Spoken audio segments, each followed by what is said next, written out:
Hello, welcome again. Today is a lovely sunny day. It's not too cold, a bit blustery, but we're sheltered here from the wind mostly. So I'm going to be doing a few little odd jobs that needed to be done, namely getting some of the corrosion off this rigger. So as you can see, I've already begun here. I've got here a little wire brush that I attached to the end of my drill, and I've been running it around here to try and clean up a little bit the aluminium rigger. So I'm going to do that in a moment, finish it. The other thing I'm going to do today is the hatch cover, replacement hatch cover I bought, despite the fact that it was advertised for a 4-inch hole in the actual hatch. It's just a few millimeters off. So I am going to get a set of files and just file the hole a little bit, make it a little bit bigger so I can actually secure and install my new hatch cover.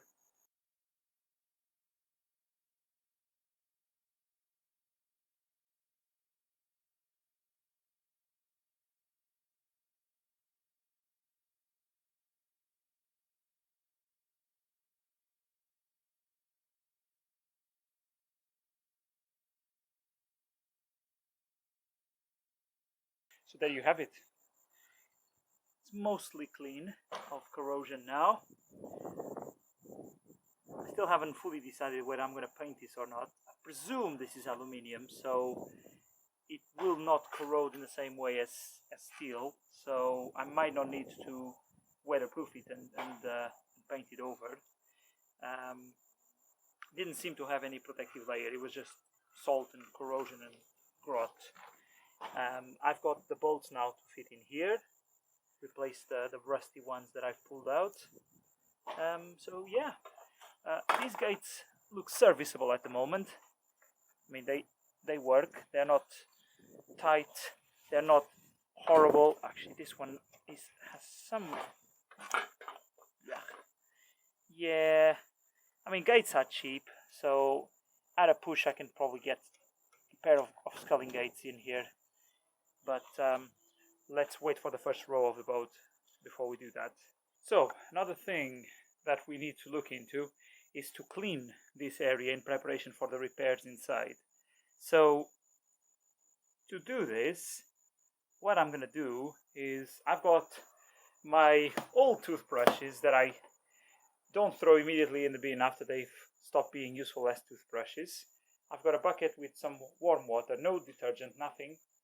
And I'm just going to scrub the horrible bits that came from preparing this surface away from this area, clean it all up, because obviously if we don't do that, then the repair won't adhere to the surface. So that's very important. And then since I've got the bucket and I've got the toothbrushes here, I'm going to do a bit of a clean here, because obviously where the tracks were, this is now horrible and grotty. So could do with a clean, couldn't it? So let's get that done.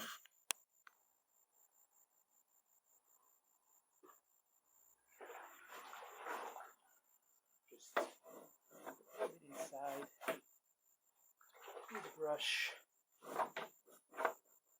Let's try to get these ready.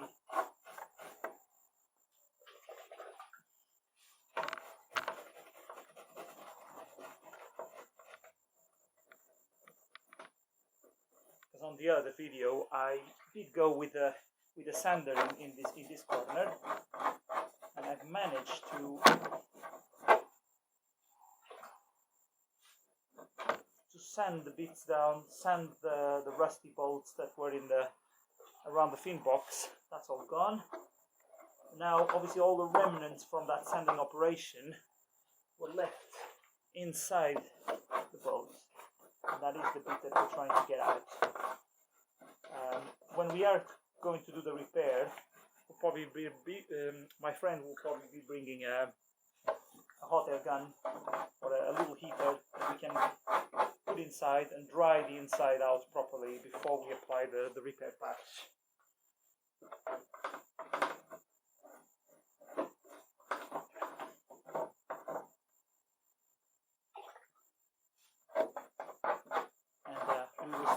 also this fin box, make it a little bit bigger so that the replacement bolts that we're going to be using to fixate the fin to the boat will actually not pierce through the second layer and into the actual hull, because I think that's how we ended up with rusty bits on this end, because I was not forming a proper seal, and so water was allowed to ingress through the screw into the boat.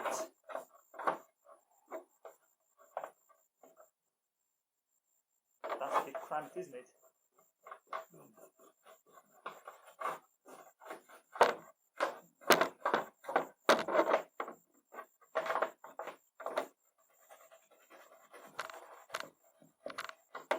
So yeah, toothbrushes, top tip, they're also quite useful for cleaning runners of boats. We've got a few down at the club, so we just run them over the slide with a bit of detergent and then rinse them out. It saves your sponges for actual boat cleaning and not runner cleaning.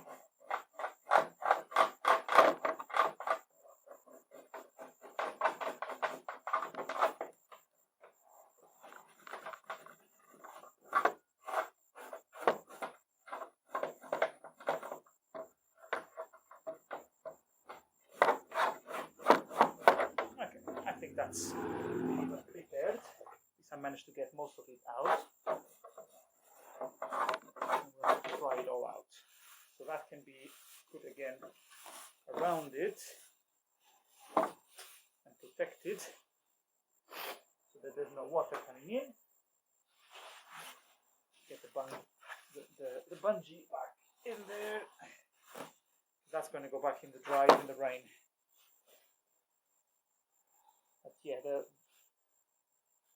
this bubble wrap plastic with the bungees works surprisingly well. Spray it a little bit. That's just what I normally use to clean my Ergo.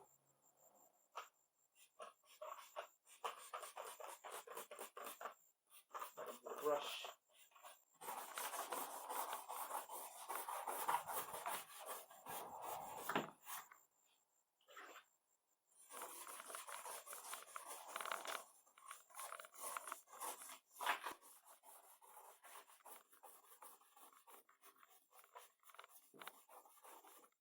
Actually, through the power of social media, I've managed to trace a little bit more of the history behind this boat through a club friend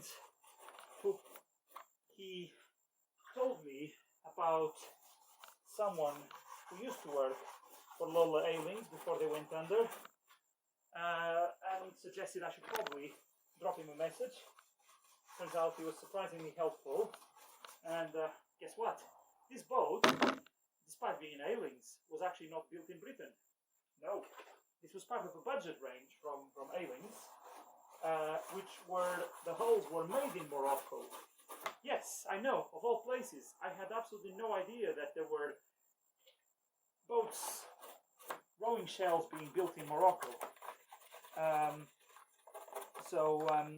He reckons that this would be from the mid-1990s, as I suspected. The rigger is a little bit different. This is a Neves rigger.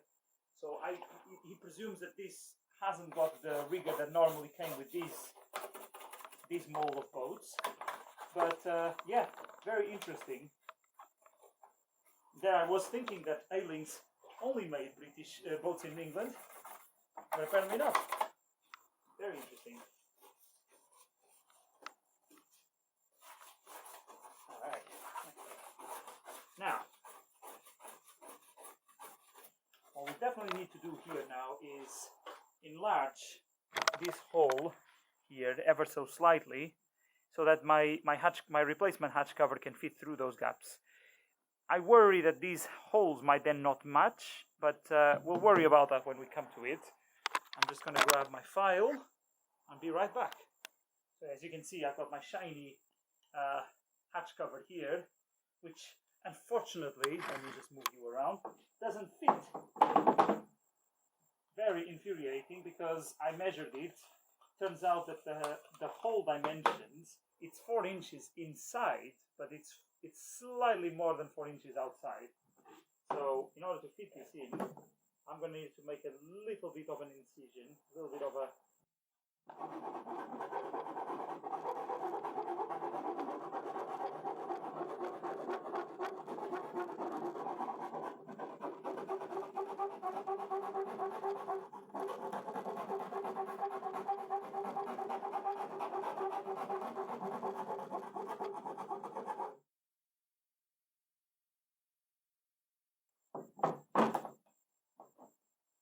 not quite. Yeah, I suspect that these holes will have to go.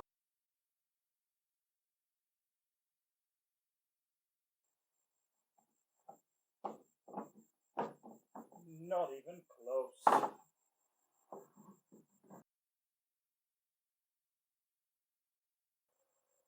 Oof, hard work, eh?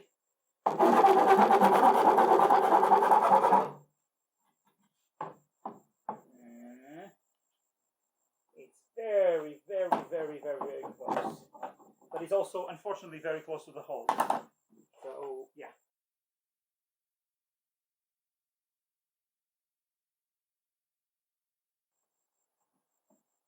So close. So close.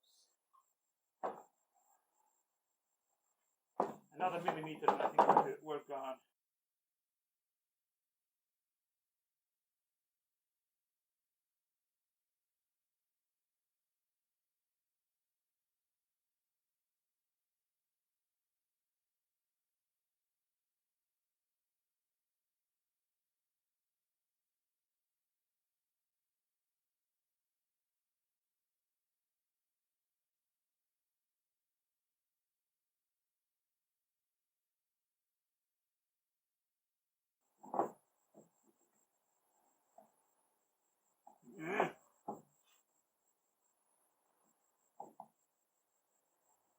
Something to catch.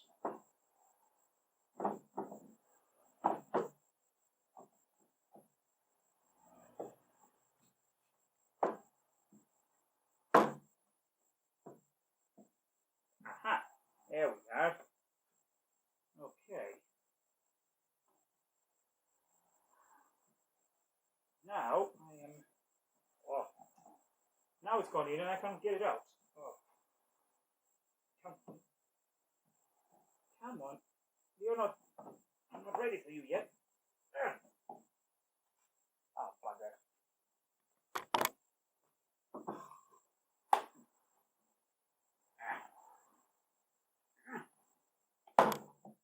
Alright, good. Let's prepare this surface. Clean it up a bit. Rags. A bit of water. Hoover.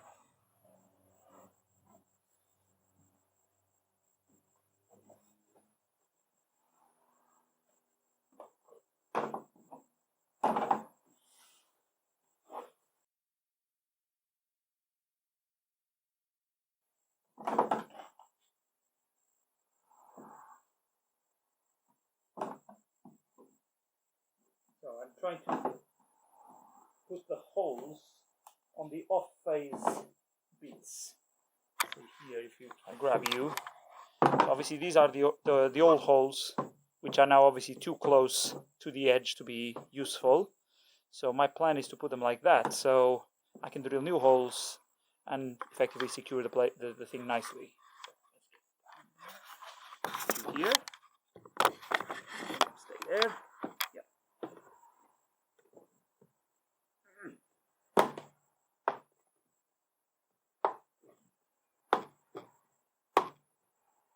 And I think I've got some self-tapping screws somewhere.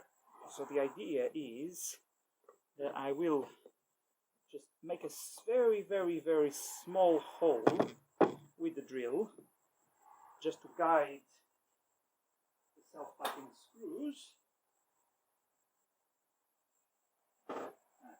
Where did I put the drills? There's a lot of contortion here, a lot of contortionism. Very nice, fine little drill.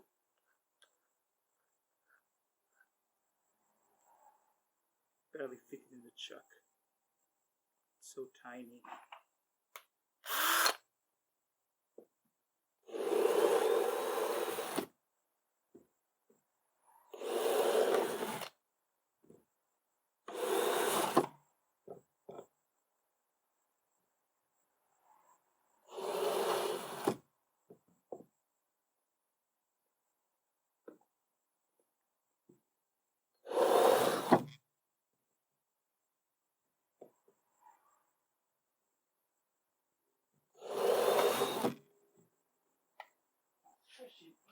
shall I put some sealant to lift the thing up? I think it's so tight and so snugly fit that really there should be no water ingress happening here. Oof. I should get the hoover here. Yeah, I think that should be alright if I just simply do a... Oh, sorry. If I simply screw these into place. Right, screws.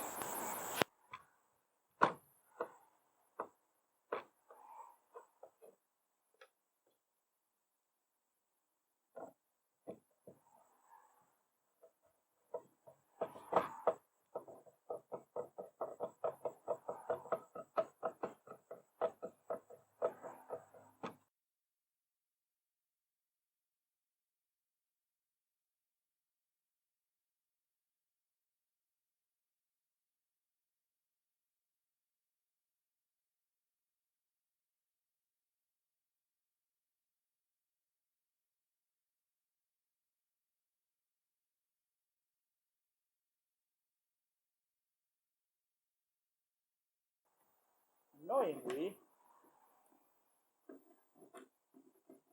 I need a little bit more.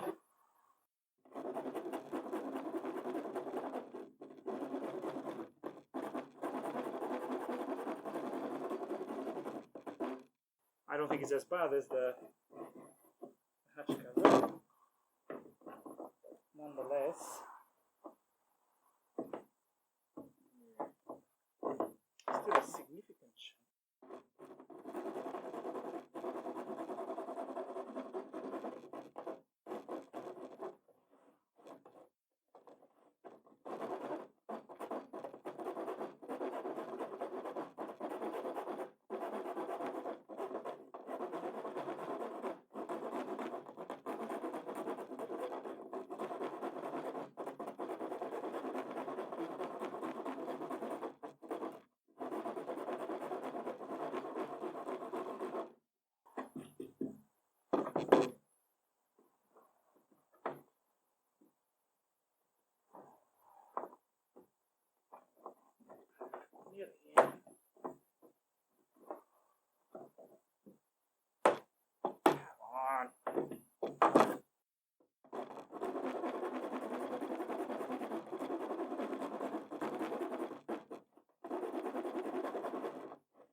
In you get.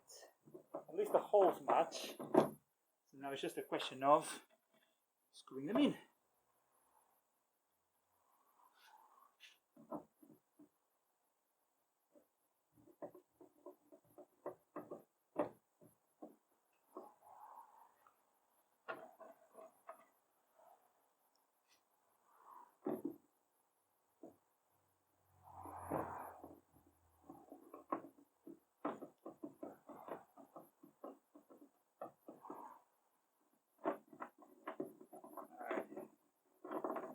Arrangement, I can get the bung off without losing it, and then it just screws back in. Done. Lovely.